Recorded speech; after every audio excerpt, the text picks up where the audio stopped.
Hello dear students, in this video we will understand the theory of index number.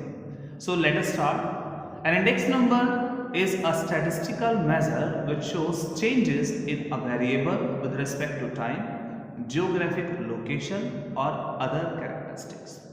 First of all, if we talk about index number, it shows the changes like अगर हम comparison करते हैं price का, अगर हम comparison करते हैं time का, लोकेशन का, तो हमें कोई ना कोई चेंजेस मिलता है। फॉर एग्जांपल अगर हम बात करते हैं लास्ट ईयर हमने जो चीज़ें परचेज की थी उनके जो प्राइसेस थे, अगर हम कंपैरिजन करते हैं उनका लास्ट ईयर के प्राइस के कंपैरिजन आज का प्राइस, तो कहीं ना कहीं उसमें थोड़े बहुत चेंजेस आते हैं। तो इंडेक्स नंबर क्या चेंजेस आया है यही मेजर करने का काम करता है।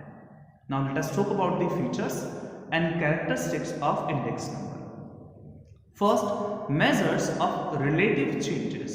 Index number measures relative changes in the variables over a period of time or between places. अगर हम एग्जाम्पल की बात करते हैं, if price index of 2015 is 100 and price index of 2016 is 120, so there is an increase of 20% in prices 2016 in comparison to prices of 2015. Example में तो बहुत साफ साफ है कि कैसे मेजर करता है रिलेटिव चेंजेस को। मान लीजिए 2015 में प्राइसेस थे 100 और 2016 में प्राइसेस 120 है, यानी कि जिस चीज़ पर हम पहले 100 रुपीज़ खर्च करते थे, आफ्टर 1 ईयर उसी चीज़ पर हमें 120 रुपीज़ खर्च करने पड़ रहे हैं। इट मीन्स उसकी कॉस्ट बढ़ गई है, प्राइजेस में 20% का इंक्रीज आ गया है। तो ये मेजर करने का काम भी इंडेक्स नंबर। नेक्स्ट अगर हम बात करते हैं quantitative expression, index number gives quantitative expression of change in the variables over a period of time. For example, if inflation increases by 10%, production level decreases by 5% etc. Next, averages. Index number shows changes in the variables in terms of averages. These are generally used to show the changes in a group of variables and not of a particular variable. Next, comparative nature. Index numbers are comparative in nature because they measure relative changes in a group of variables and compares the changes in a group of variables over a period of time. यानी कि इसका जो nature होता है वो होता है comparison करना, कंपैरेटिव नेचर का होता है, सो दैट हम आइडेंटिफाई कर सके कि लास्ट ईयर और इस समय में क्या चेंजेस है, टाइम को लेकर, जियोग्राफिकल एरिया को लेकर, किसी भी चीज को लेकर we can easily identify the changes. Now next one is universal utility. Index numbers are universally applicable. These numbers have universal utility because these can be used in different fields like agricultural production में इसको use किया जा सकता है, industrial production में use किया जा सकता है, इंपोर्ट्स और एक्सपोर्ट्स के लिए यूज किया जा सकता है. So these can be measured through index number. क्या चेंजेस आए हैं, लास्ट ईयर क्या था, इस समय क्या है, कितना इंप्रूवमेंट आया है, इट इज को मेजर करने के लिए इसका यूज कर सकते हैं. Next, if you talk about the advantages of index number, it measures the changes in the price level. The most important use of index number is that it measures the changes in the price level during different periods of time. We can use the index number to know the impact of change in price level on different section of society. अगर हम बात करते हैं समय समय पर prices में changes आते हैं, तो ये क्या करता है, पर्टिकुलर पीरियड ऑफ टाइम के बाद जो चेंजेस आ रहे हैं, एक पर्टिकुलर पीरियड ऑफ टाइम में जो भी चेंजेस आ रहे हैं उससे क्या इम्पैक्ट पड़ा है, कैसे उसका सोसाइटी पर इम्पैक्ट पड़ता है. देखिए, अगर हम बात करें प्राइसेस लगातार इंक्रीज होते हैं तो इससे फर्क पड़ता है हमारी इनकम पर. हमारी इनकम जब हम अगर टर्म करें तो कहीं ना कहीं जो हमारी सेविंग्स हो जाती है, प्राइस के लगातार बढ़ने से हमारी सेविंग्स कम हो जाती है क्योंकि हमारे एक्सपेंडिचर बढ़ जाते हैं. एक्सपेंडिचर बढ़ने से हमारा लिविंग स्टैंडर्ड पर इम्पैक्ट पड़ता है. तो कहीं ना कहीं क्या चेंजेस आ रहे हैं हमारी लाइफ पर, प्राइसेस का क्या चेंज पड़ रहा है, इसको मेजर करने का इंडेक्स नंबर करता है. It measures the change in standard of living.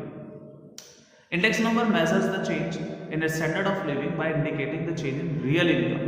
We can use the index number to know the impact of change in price level on the standard of living.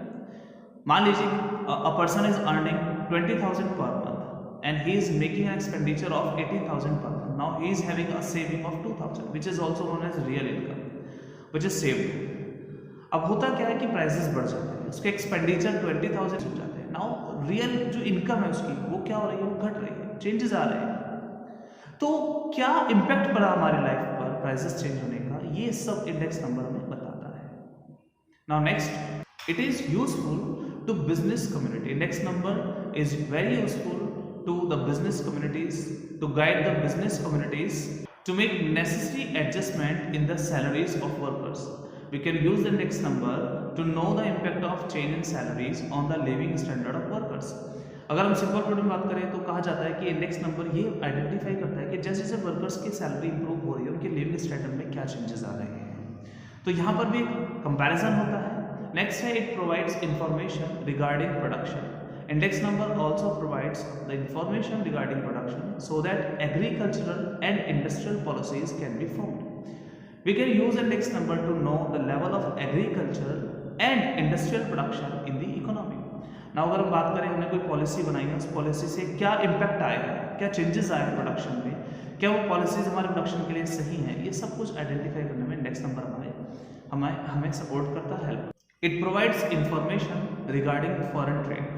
Foreign trade को लेकर ये information provide करता है। Index number also provide information regarding foreign trade so that export import policies can be formed. We can use the index number to know the level of export and imports of the country, यानी कि देश में export import का level जानने के लिए और इससे हमारे ट्रेड में क्या चेंजेस आ रहे हैं, जो हमने पॉलिसीज बनाई उससे हमारे ट्रेड में क्या चेंजेस आ रहे हैं, सबको मेजर करने के लिए इंडेक्स नंबर हमें काफ़ी मदद करता है, इंफॉर्मेशन प्रोवाइड करता है। And the last is, it is useful to the politicians and the government to. Index number is also useful to the politicians and the government to make economic policies. We can use the index number to know the level of economic development in the country. Now let us understand the limitations of index number. First, it is not completely true. Means the result based on index number is not completely true. With the help of index number, international comparison is not possible. Index number के साथ अगर हम international level का comparison करते हैं तो कहीं ना कहीं वो पॉसिबल नहीं है। It can be used limited, यानी कि हम इसका लिमिटेड यूज ही कर सकते हैं। There is lack of retail price index because most of index numbers are based on wholesale price index. अब अगर हम बात करते हैं इंडेक्स नंबर की तो मोस्टली जो बेस्ड होते हैं वो होलसेल प्राइस इंडेक्स पर बेस्ड होते हैं, रिटेल पर नहीं। तो यहाँ कहीं ना कहीं रिटेल प्राइस इंडेक्स की कमी रहती है।